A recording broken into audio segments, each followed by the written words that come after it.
नमस्कार। कभी कभी कुछ विचार सुनने में कितने सरल और शानदार लगते हैं ना। हाँ बिल्कुल। जैसे पेट्रोल में गन्ने या अनाज से बना एथेनॉल मिला दो, इससे विदेश से तेल कम मंगाना पड़ेगा, अपने किसानों को फायदा होगा और पर्यावरण के लिए भी बेहतर। मतलब एक तीर से कई निशाने। बिल्कुल। कागज पर तो ये एकदम सही सौदा लगता था।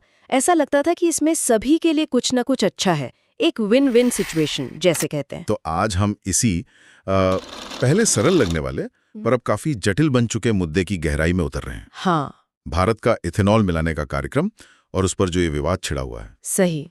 हम समझने की कोशिश करेंगे कि ये योजना शुरू कैसे हुई, जमीन पर इसे कैसे उतारा गया और अब ये नौबत क्यों आई कि लोग इस पर गंभीर सवाल उठा रहे हैं, यहां तक कि अदालतों में भी जा रहे हैं। हाँ, और हमारी ये पूरी बातचीत एक हालिया लेख के विश्लेषण पर आधारित है, जिसमें इसी एथेनॉल मिश्रण से जुड़ी पूरी बहस को मतलब काफी अच्छे से खंगाला गया है। उस लेख में कई पहलू उजागर किए गए हैं। तो हमारा मकसद है उस विश्लेषण की मदद से इस पूरे मामले को परत दर परत खोलना। शुरुआत के अच्छे इरादे क्या थे, फिर आम लोगों ने असल में क्या महसूस किया, उनकी शिकायतें क्या थीं, अलग अलग पक्षों के अपने क्या तर्क हैं और वो कौन से बुनियादी सवाल हैं जो अब इस पूरी योजना पर ही आप कहिए प्रश्न चिन्ह लगा रहे हैं। चलिए पता लगाते हैं कि जो एक उम्मीद भरी पहल के तौर पर शुरू हुआ था वो अब एक तीखी बहस का मुद्दा क्यों बन गया है। ठीक है, चलिए इसे खोलकर देखते हैं। भारत आखिर एथेनॉल मिश्रण की तरफ बढ़ा ही क्यों? देखिए, कारण तो कई गिनाए गए थे जी। सबसे बड़ा था ऊर्जा सुरक्षा, मतलब कच्चे तेल के लिए दूसरे देशों पर अपनी निर्भरता कम करना। हाँ। हर साल भारत अरबों डॉलर का तेल आयात करता है, तो जाहिर है एथेनॉल से इसमें कुछ कमी लाने की उम्मीद थी। दाम मिलेगा, उनकी आमदनी बढ़ेगी, चीनी मिलों के पास भी आप देखिए गन्ने के अलावा कमाई का एक और जरिया होगा। और तीसरा तर्क था पर्यावरण का। कहा गया कि एथेनॉल जलने पर कार्बन उत्सर्जन कम करता है। हाँ, ये भी कहा गया, जिससे वायु प्रदूषण घटेगा और ये पेट्रोल के मुकाबले थोड़ा ज्यादा पर्यावरण हितैषी विकल्प होगा। तो कुल मिलाकर इसे एक ऐसी योजना के तौर पर पेश किया गया जिससे अर्थव्यवस्था, किसान और पर्यावरण तीनों को फायदा पहुंचेगा। हाँ, और ये कोई छोटे पैमाने का प्रयोग नहीं था। सरकार ने इसे काफी तेजी से आगे बढ़ाया। लक्ष्य रखा गया कि पेट्रोल में इथेनॉल का मिश्रण बढ़ाया जाए। बात E5 मतलब 5% इथेनॉल से शुरू होकर E10 यानी 10% तक पहुंची। हाँ, E10 तक तो ठीक था शायद। और फिर 2023-24 तक देश भर में E20 पेट्रोल यानी जिसमें 20% इथेनॉल मिला हो, उसे उपलब्ध कराने का लक्ष्य रखा गया और काफी हद तक इसे लागू भी कर दिया गया। 20% सीधा? जी। इसके पीछे आर्थिक गणनाएं साफ थीं। अनुमान लगाया गया कि इससे सालाना हजारों करोड़ रुपए की विदेशी मुद्रा बचेगी। पर्यावरण के लिहाज से भी इसे कार्बन फुटप्रिंट कम करने की दिशा में एक कदम बताया गया।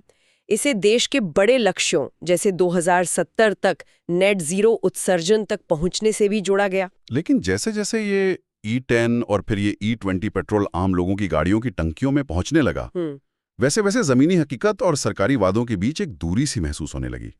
लोगों के बीच से आवाजें उठनी शुरू हुई, पहले धीरे धीरे, फिर जोर से। आपने भी शायद सुना हो या किसी दोस्त रिश्तेदार से बात हुई हो, लोग कहने लगे, भाई जब से यह नया वाला पेट्रोल डलवा रहा हूं, गाड़ी पहले जितना नहीं चल रही। हाँ, ये माइलेज वाली शिकायत तो सबसे आम थी। मतलब बहुत लोगों ने महसूस किया कि उनकी कार या बाइक प्रति लीटर पेट्रोल में पहले से कम किलोमीटर चल रही है। कम चल रही है। फिर कुछ लोगों ने इंजन में दिक्कतों की बात भी करनी शुरू कर दी। आवाज में बदलाव, पिकअप में कमी या कभी-कभी स्टार्ट होने में परेशानी जैसी बातें सामने आने लगी। और इन सब के बीच जो सवाल सबसे ज्यादा चुभ रहा था वो था कीमत का। बिल्कुल। लोगों ने पूछना शुरू किया, सरकार कहती है इथेनॉल पेट्रोल से सस्ता पड़ता है, तो फिर अगर पेट्रोल में 20% सस्ता वाला इथेनॉल मिला रहे हो तो पेट्रोल का दाम कम क्यों नहीं हो रहा? ये पैसा जा कहां रहा है? सही सवाल है। ये फुसफुसाहटें धीरे धीरे गुस्से और शक में बदलने लगी। बिल्कुल। और यहाँ बात वाकई दिलचस्प हो जाती है, क्योंकि जो पहले सिर्फ व्यक्तिगत अनुभव या आपसी बातचीत का हिस्सा था, वो सोशल मीडिया और फिर मुख्यधारा मीडिया में भी घोटाले के आरोपों के रूप में सामने आने लगा। घोटाला शब्द इस्तेमाल होने लगा। हाँ, लोगों का तर्क सीधा था, अगर मिश्रण से लागत कम हो रही है तो उसका फायदा उपभोक्ता तक क्यों नहीं पहुंच रहा, इसे छिपाया क्यों जा रहा है। कुछ लोगों ने तो इसे जबरदस्त मिलावट तक कहना शुरू कर दिया। हाँ, और मांग उठने लगी कि हमें चुनने का अधिकार होना चाहिए। अगर कोई बिना इथेनॉल वाला यानी शुद्ध पेट्रोल खरीदना चाहे तो उसका विकल्प भी पंप पर मौजूद क्यों नहीं है? ये सवाल सीधे तौर पर उपभोक्ता अधिकारों से जुड़ गया। अब इन शिकायतों का विश्लेषण करना जरूरी है, जैसा कि हमारे स्रोत लेख में भी किया गया है। देखिए, जहां तक माइलेज में कमी की बात है, इसे तो कार बनाने वाली कंपनियों ने भी एक हद तक स्वीकार किया। अच्छा। हाँ, उनका कहना था कि इथेनॉल की एनर्जी डेंसिटी यानी ऊर्जा घनत्व पेट्रोल से थोड़ा कम होता है, इसलिए E20 पेट्रोल इस्तेमाल करने पर माइलेज में लगभग 2 से 4% तक की कमी आ सकती है। ये तकनीकी रूप से अपेक्षित था। अच्छा, तो माइलेज वाली बात में तो कुछ सच्चाई थी, मतलब ये पता था कि थोड़ी कमी आएगी। जी हाँ। लेकिन इंजन खराब होने के आरोपों का क्या, वो तो ज्यादा गंभीर बात है। इस पर कार निर्माताओं और सरकार दोनों का ही रुख काफी सख्त रहा है। उनका कहना है कि आजकल बनने वाली गाड़ियां E20 या उससे भी ज्यादा इथेनॉल मिश्रण के लिए तैयार हैं, यानी वे फ्लेक्स फ्यूल अनुकूल है या बनाई जा रही हैं। और जो पुरानी गाड़ियां हैं उनमें भी E10 तक मिश्रण से कोई खास दिक्कत नहीं आती। E20 के लिए कुछ पुराने मॉडल्स में शायद थोड़ी समस्या हो सकती है, लेकिन व्यापक स्तर पर इंजन खराब होने की बात को उन्होंने सिरे से खारिज किया है। मतलब ऐसा कोई बड़ा सबूत नहीं मिला। स्रोत भी बताते हैं कि इस पर कोई पुख्ता स्वतंत्र अध्ययन अभी तक सामने नहीं आया है जो बड़े पैमाने पर इंजन क्षति को साबित करता हो। तो एक तरफ ये तकनीकी स्पष्टीकरण थे और दूसरी तरफ लोगों के अपने अनुभव और वो बढ़ता हुआ शक। हाँ, यहीं से मामला और पेचीदा होता गया। सरकार ने इन चिंताओं को कैसे संबोधित किया? उनका क्या कहना था इस सब पर? सरकार का पक्ष काफी हद तक विपक्षात्मक रहा। उनका कहना था कि इथेनॉल मिश्रण पूरी तरह सुरक्षित है और राष्ट्रीय हित में है। ठीक है। जो इंजन खराब होने या दूसरी समस्याओं की बातें फैलाई जा रही हैं, वो असल में निहित स्वार्थों का काम है। उन्होंने इशारों में से पेट्रोल लॉबी का दुष्प्रचार बताया, यानी वो स्थापित पेट्रोल कंपनियां या समूह जो शायद इथेनॉल के बढ़ने से अपने व्यवसाय को खतरा महसूस करते हैं। अच्छा, तो सरकार ने इसे एक तरह से विरोधियों की साजिश बताया। और इथेनॉल बनाने वाली इंडस्ट्री का क्या कहना था? जाहिर है वो तो इसके पक्ष में होंगे ही। बिल्कुल, चीनी मिलों के संगठन और इथेनॉल उत्पादक संघों ने जोर शोर से इसके फायदे गिनाए। उनके मुताबिक इस कार्यक्रम की वजह से गन्ना किसानों को समय पर भुगतान मिल रहा है, उनकी आय बढ़ी है और उन्हें अपनी फसल का निश्चित बाजार मिला है। आंकड़े पेश किए गए कि कैसे किसानों को हजारों करोड़ रुपए का अतिरिक्त लाभ हुआ है और देश ने अरबों डॉलर की विदेशी मुद्रा बचाई है। तो उनका नैरेटिव था, ये योजना किसानों और देश दोनों के लिए वरदान है।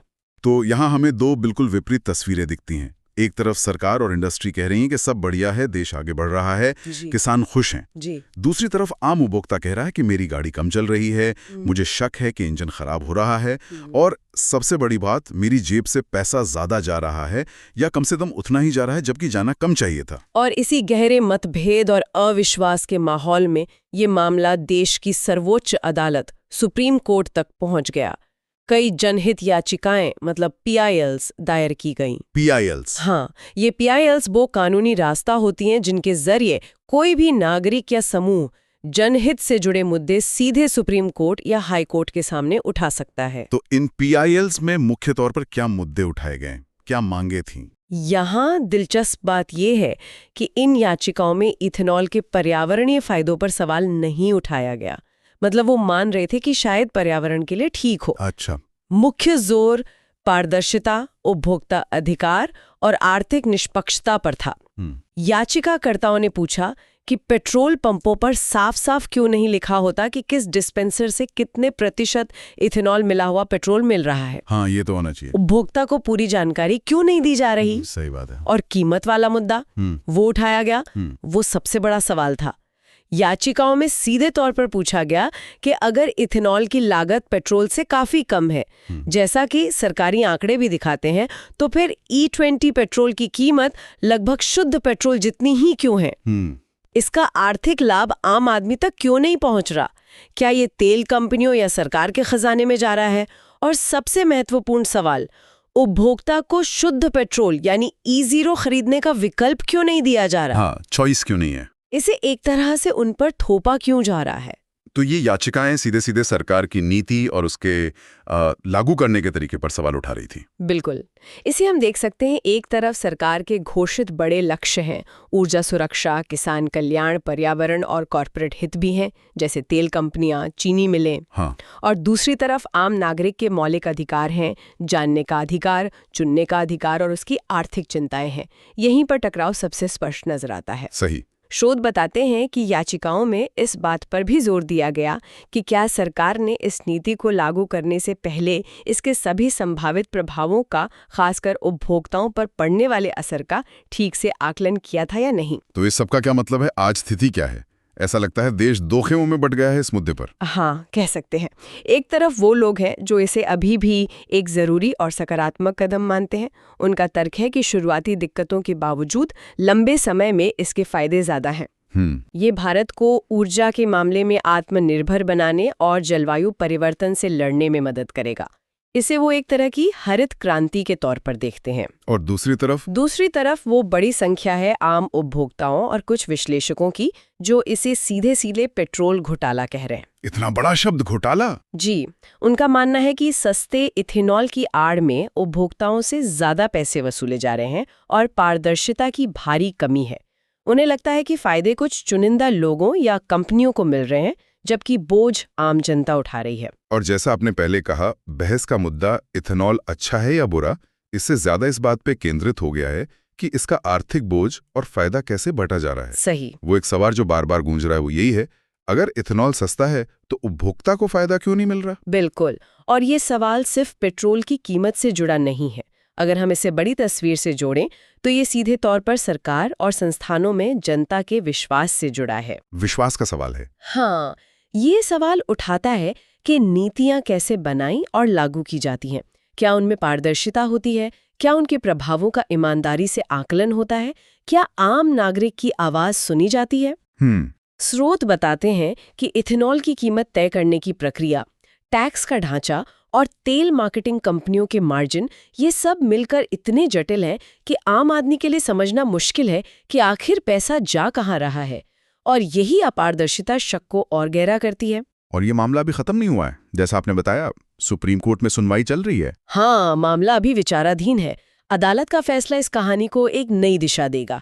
देखना होगा कि क्या इसे भारत की ऊर्जा रणनीति की एक सफल कहानी के रूप में देखा जाएगा या फिर इसे उन उदाहरणों में गिना जाएगा जहां अच्छे इरादों के बावजूद कार्यान्वयन में खामियों और पारदर्शिता की कमी ने एक अच्छी योजना पर सवाल खड़े कर दिए। तो संक्षेप में देखें तो एक ऐसी पहल जो कागज पर कितनी आकर्षक लग रही थी, विदेशी मुद्रा बचाओ, किसानों की आय बढ़ाओ, पर्यावरण सुधारो, वो जमीन पर उतरते ही माइलेज की चिंता, इंजन के शक, कीमत के सवाल और अंततः पारदर्शिता और उपभोक्ता अधिकारों से जुड़े बड़े विवाद में उलझ गई है। और यहाँ हम श्रोताओं के लिए एक अंतिम विचार छोड़ जाते हैं जो शायद अदालत के फैसले से भी परे है। हाँ, ये पूरा प्रकरण हमें क्या सिखाता है? राष्ट्रीय स्तर के बड़े और जरूरी लक्ष्य जैसे ऊर्जा सुरक्षा या किसान कल्याण और आम नागरिकों की रोजमर्रा की जिंदगी में महसूस होने वाली आर्थिक सच्चाइयों और चिंताओं के बीच संतुलन कैसे साधा जाए? ये बहुत महत्वपूर्ण सवाल है। भविष्य में जब ऐसी बड़ी नीतियां बने तो ये कैसे सुनिश्चित किया जा सकता है कि उनके फायदे सिर्फ कुछ खास वर्गों तक ही सीमित न रह जाएं, बल्कि उनका बंटवारा ज्यादा न्यायपूर्ण और पारदर्शी तरीके से हो ताकि जनता का विश्वास बना रहे। ये सवाल शायद इस पूरे इथेनॉल विवाद का सबसे महत्वपूर्ण सबक हो सकता है।